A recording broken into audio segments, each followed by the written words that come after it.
Hello, everybody. Today's topic is on the importance of listening.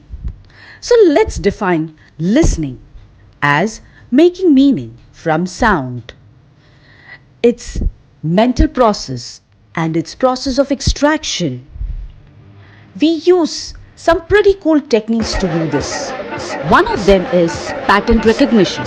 So, in a cocktail party like this, if I say, David, Sarah, pay attention, of you just sat up.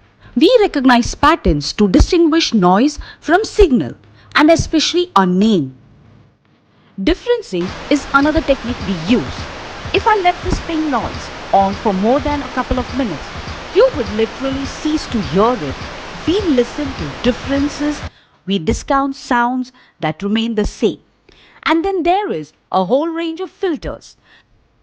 These filters take us from all sound down to what we pay attention to. But that's not all. Sound places us in space and in time.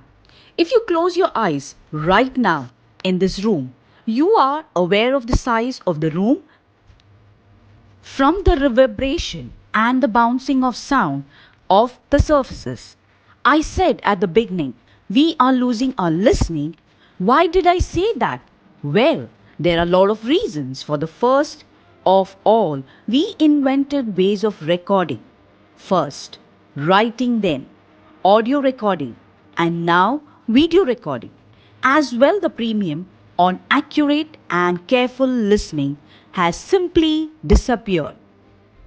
Secondly, the world is now so noisy with this cacophony going on visually and auditorily. It's just hard to listen. It's tiring to misses. Many people take a refuge in headphones, but they turn big public spaces like the shared sound escapes into millions of tiny little personal sound bubbles in this scenario. Nobody's listening to anybody. We are becoming impatient, and the art of conversation is being replaced dangerously. I think by personal broadcasting. We are becoming desensitized. Our media have to scream at us with these kind of headlines in order to get our attention. And that means it's harder for us to pay attention to the quiet, the subtle, the understated.